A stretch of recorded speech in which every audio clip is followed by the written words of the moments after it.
गोदी मीडिया का कब्जा है और गोदी मीडिया मनुवादी है और मोदी की गुलाम है। जो मोदी कहता है वही उनके भक्त करते तो बीएसपी में भी तो बहन जी ने स्वर्ण लोगों को जगह दी है।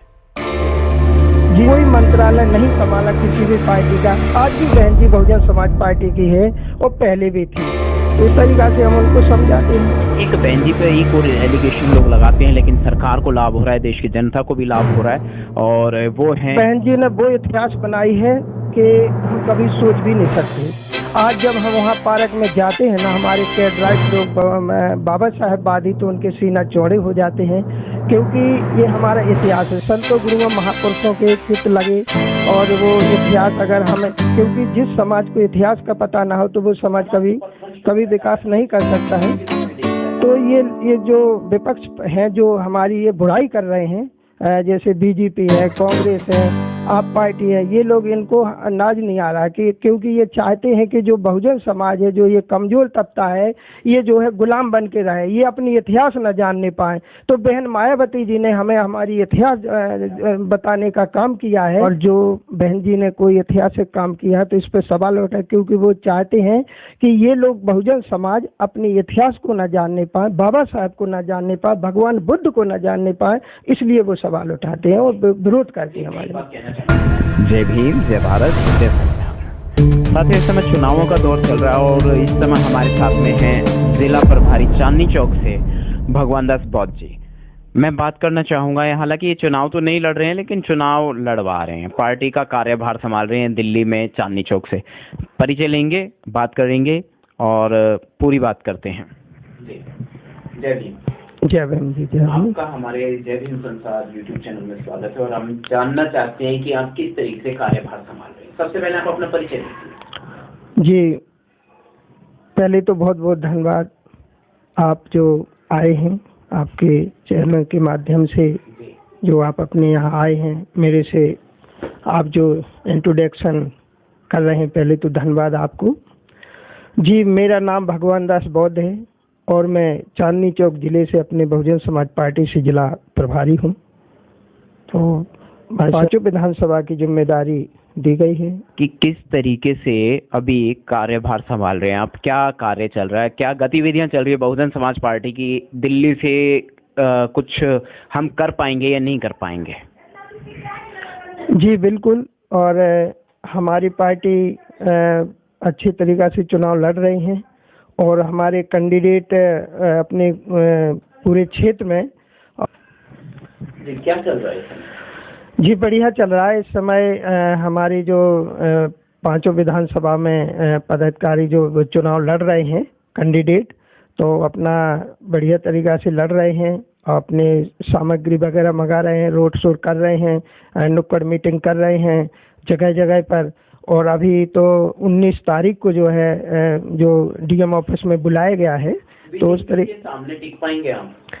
हाँ जी बिल्कुल, बीजेपी के सामने का, बीजेपी ने तो जो कार्य किए हैं वो हमारे सब लोग, जनता सब जानते हैं। बीजेपी ने तो 5 राज्यों में तो हार गई थी। ये 5 राज्यों में हारी है, लेकिन हारना होता है, हार जीत होती है, और लेकिन हम अब पूरी तरीक़ा से लड़ रहे हैं चुनाव, ऐसी कोई बात नहीं है, कोई कमजोरी नहीं है। जी कोई कमजोरी नहीं है हमारी, हम बढ़िया तरीक़ा से चुनाव लड़ रहे हैं और हमारी पूरी विधानसभा में सभी कैंडिडेट तरीक़ा से चुनाव लड़ रहे हैं और हमें कोई ऐसी बात नहीं है, और हम हर जगह से फाइट पे हैं और हम जीतेंगे चुनाव एमसीडी।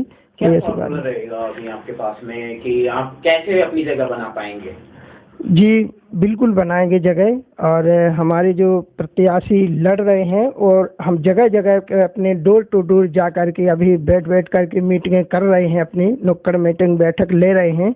तो हमारे प्रत्याशी तरीक़ा से लड़ रहे हैं, उनको समझा रहे हैं, वोटों को समझा रहे हैं। अपने बहन जी ने जो हमारी यूपी में कार्य किए हैं, हम उनको बता रहे हैं कि जब बहन जी की 3 जून 1995 में जब सरकार बनी थी सर्वप्रथम पहले, तो उस समय हमारी यूपी में गुंडा, दमंग, माफिया, चोर, बदमाश जो है पूरा उनका पूरा दबदबा था। और जब बहन जी की सरकार बनी तो बहन जी ने गुंडा, दमंग, माफिया, चोर, बदमाश सभी जेलों में डलवाए थे और जो गरीबों की जो अच्छा शासन हो गया था ना बहन जी के समय को आप याद दिला रहे हैं जनता को जी, लेकिन लोगों को तो मतलब ये याद नहीं रहा, इसका क्या कारण हो सकता है? जी इसका कारण ये है जी, वैसे याद तो रहा है लोगों को, लेकिन बात ये है कि जो मतलब जो हमारे साथ जो ईवीएम में जो गड़बड़ी हुई है उसके हिसाब से हम चुनाव हारे हैं।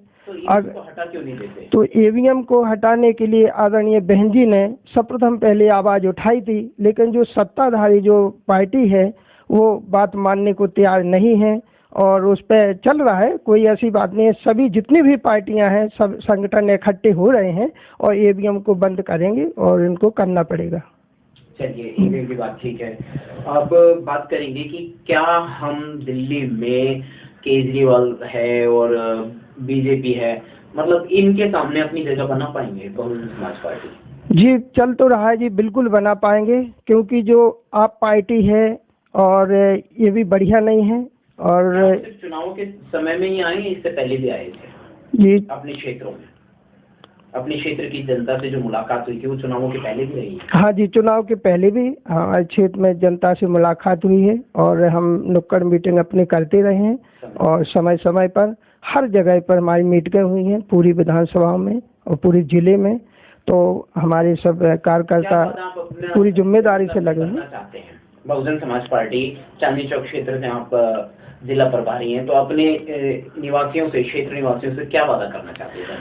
जी हम जनता से यही वादा करते हैं कि आप जब बहुजन समाज पार्टी आएगी तो जो जैसे केजरीवाल केजरीवाल इस समय सत्ता में हैं और तो वो क्या है कि उन्होंने जो फ्री में जो मतलब जो चला रहे हैं कि जैसे फ्री में अनाज देना, बिजली का बिल, लाइट, ये माफ फ्री जो कर रहे हैं, तो फ्री का हम अपने लोगों को समझाते हैं कि जी आपको फ्री, आपको ये घर से नहीं दे रहे हैं, घर से दे रहे हैं, एक नहीं घर से नहीं दे रहे हैं, कि यही समझाते हम लोगों को कि केजरीवाल जी अपने घर से नहीं दे रहे हैं। अगर हम एक डग जमीन नींगते हैं तो हमारा सेल टैक्स करता है। केजरीवाल जी वोट बैंक को ठग रहे हैं जी, बिल्कुल हमारे वोट बैंक को ठग रहे हैं। केजरीवाल जी लुभावना दे रहे हैं, वोट बैंक को हमारे ठग रहे हैं। और फ्री का मतलब ये है कि मतलब एक तरफ से तो ये फ्री कर रहे हैं और दूसरी तरफ पैसा ले रहे हैं। मतलब जैसे मैं आपका ध्यान आकर्षित करना चाहूंगा, दिल्ली में, राजधानी में, मैं यहीं का बासिंदा हूँ और मैं प्रमाणित कर सकता हूँ कई क्षेत्रों में पानी नहीं आ रहा लेकिन बिल आ रहा है, बिल ठोके जा रहे हैं। जी बिल्कुल, बिल बराबर आ रहा है, पानी आ नहीं रहा है। और एक उन्होंने कहा कई साल हो गए। हाँ जी, कई साल हो गए हैं, बिल्कुल बराबर बिल आ रहे हैं, मकानों की कोई ऐसी बात नहीं है। और जो कह रहे हैं जनता के बीच में कि फ्री है, लेकिन कोई फ्री नहीं है किसी भी प्रकार से, और बराबर बिल चल रहे हैं। और ये जो फ्री का जो है जनता के बीच में जो दे रहे हैं वो भी जैसे अनाज फ्री दे रहे हैं, तो हम लोगों को समझाते हैं कि आपको कितने दिन फ्री खाओगे। अरे हमारी बहुजन समाज पार्टी आदरणीय बहन जी सत्ता में आएगी तो आपको फ्री बिजली बिल नहीं लगेगा, आपको मकान मिलेंगे, आपको शिक्षा मिलेगी बेहतर, आपको रोजगार मिलेंगे, आप जो है अपने कर्मचारी मतलब बनेंगे, मास्टर, डॉक्टर, मास्टर सब बनेंगे जब हमारी बहुजन समाज पार्टी जी निजीकरण बिल्कुल कर रहे हैं। भाजपा ने तो नहीं किया है, भाजपा ने किया है। हाँ, भारतीय जनता पार्टी ने निजीकरण किया है, आरक्षण बिल्कुल खत्म कर रहे हैं। आरक्षण हुआ है कि राजधानी अभी हाल ही का मुद्दा है, बड़ा मैटर चल रहा है मीडिया में, बड़ा गर्म मैटर चल रहा है कि ये जो एक मंत्री भी सुरक्षित नहीं है, उसको धमकी मिलती है, ना तो भाजपा सरकार उसको सुरक्षित करती है, ना आम आदमी पार्टी उसको सुरक्षित करती है। मतलब दिल्ली और केंद्र सरकार और भाजपा सरकार कोई भी उसको सुरक्षित नहीं करती। जी बिल्कुल जी, किसी को सुरक्षा नहीं है और जो इनकी दमंगई शासन चल रहा है। जी ठीक है, उन्होंने इस्तीफा दे दिया अपनी समझदारी से, तो अलग मैटर है, लेकिन या दबाव में दिया, जैसे भी दिया, ऐसे में कैसे बात बनेगी? जी ऐसे में बात, विपक्ष बड़ा ताकतवर है। हाँ, विपक्ष ताकतवर है और ऐसे में बात नहीं बढ़ेगी अगर उन्होंने इस्तीफा, हाँ, जनता को सच दिखाई नहीं दे रहा है। अब जो राज्यपाल जी ने इस्तीफा दिया, जी इस पर क्या कहेंगे? हाँ बिल्कुल जी, गोदी मीडिया का कब्जा है और गोदी मीडिया मनुवादी है और मोदी की गुलाम है, जो मोदी कहता है वही उनके भक्त करते। तो बीएसपी में भी तो बहन जी ने स्वर्ण लोगों को जगह दी है।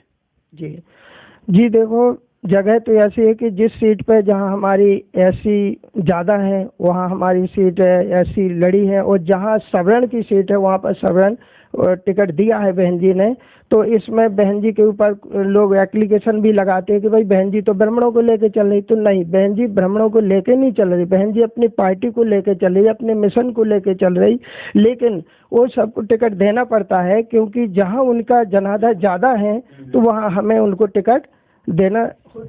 आपके बताए अनुसार तो बहन जी ने बहुत अच्छा किया, बहुत ही समाजव्यापी कार्य किया है, राष्ट्र के हित में कार्य किया है कि मतलब जहाँ जिसका क्षेत्र है, जिस क्षेत्र की जनता ज्यादा है, अगर स्वर्णों का क्षेत्र है तो वहां पे स्वर्णों को टिकट दिया है। फिर बहन जी पर एलिगेशन लगाने वाले लोगों को कैसे समझाएंगे आप?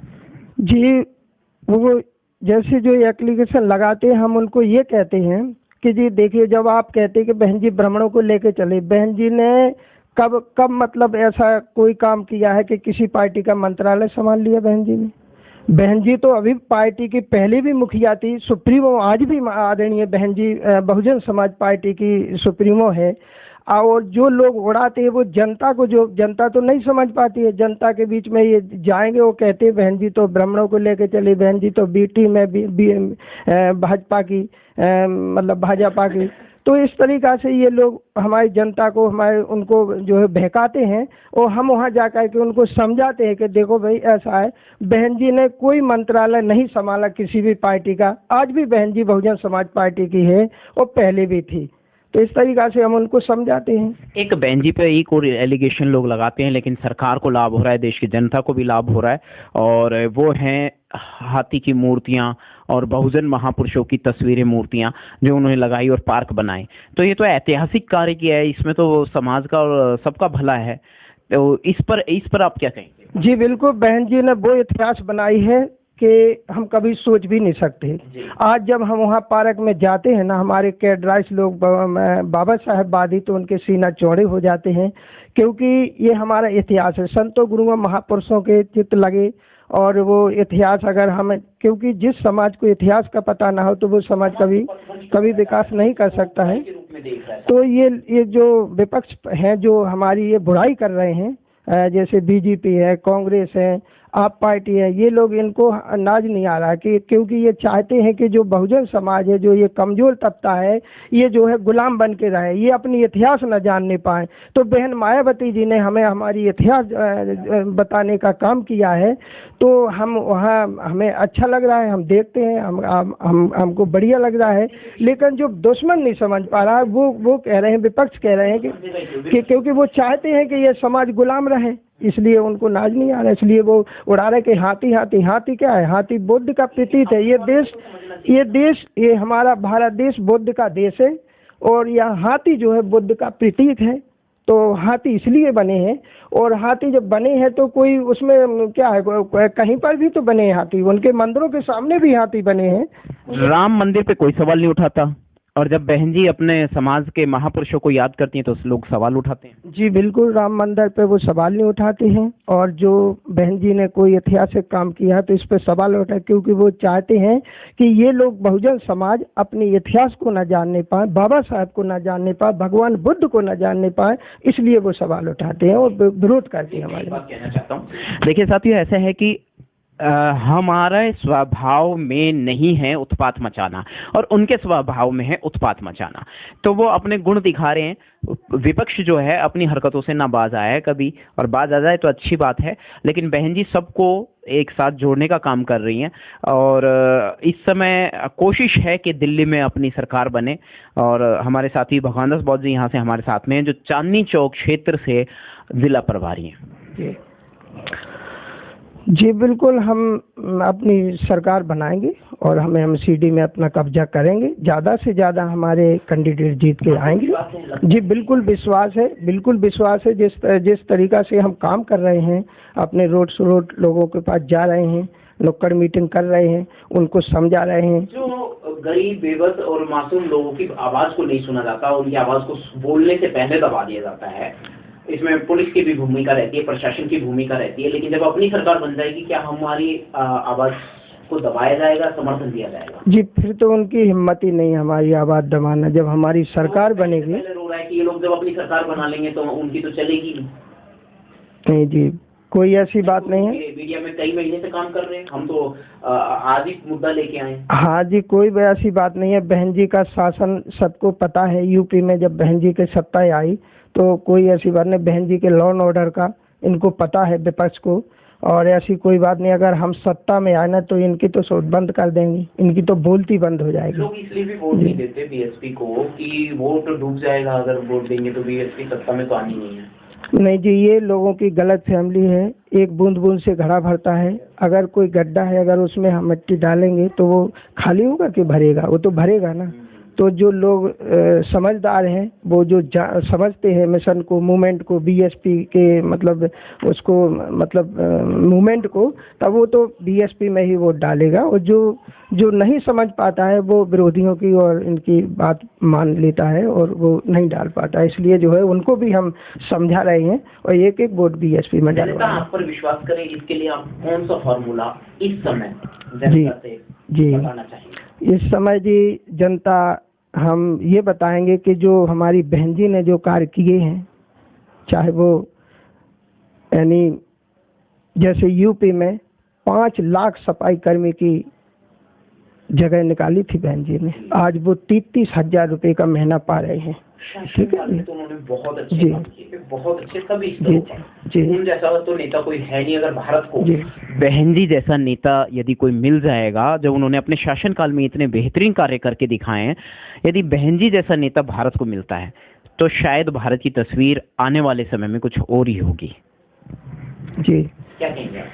बिल्कुल जी, और तस्वीर बदल जाएगी हमारे देश में जिस समय आदरणीय बहन जी, बिल्कुल जी, सबको मुक्ति मिल जाएगी। ये सब मुक्त हो जाएंगे।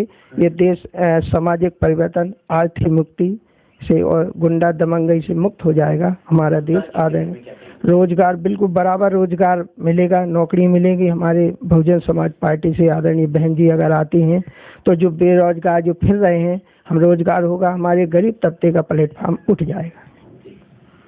तो कुल मिलाकर के बहुजन समाज पार्टी को गरीबों का हितैषी माने?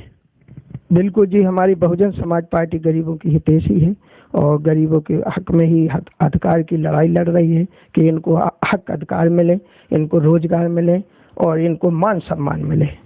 पिछड़ों के सरकार सम्मान में बहन जी मैदान में, ऐसा नारा लगाया जाता है हर बार, इसका ख्याल रखेंगे? जी बिल्कुल, पिछड़ों के सम्मान में और बीएसपी मैदान में है। अगर मैं थोड़ी और गहराई में जाऊं तो मैं ये बताना चाहता हूं कि हमारे भारत देश के अंदर सर्वप्रथम पहले कांग्रेस पार्टी की सरकार बनी तो उस समय परम पूज्य बाबा साहब अम्बेडकर जी 27% आरक्षण पिछड़ों के लिए लिख के गए हैं संविधान में।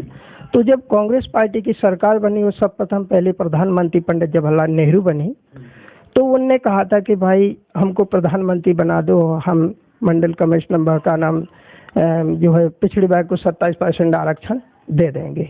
तो जब जी वो प्रधानमंत्री बन गए और जनता ने खूब वोटिंग की और बना दिया प्रधानमंत्री। जब वे प्रधानमंत्री बन गए तो वे भूल गए उन बातों को और उन्होंने 27% आरक्षण पिछड़ों को नहीं दिया और कहा, उनको लुभाने के लिए कहा कि हमने दिल्ली के विज्ञान भवन में एक काका केलकर कमिश्नर बैठा दिया है, उसकी रिपोर्ट आ जाएगी तो हम तुम्हें 27% आरक्षण दे देंगे।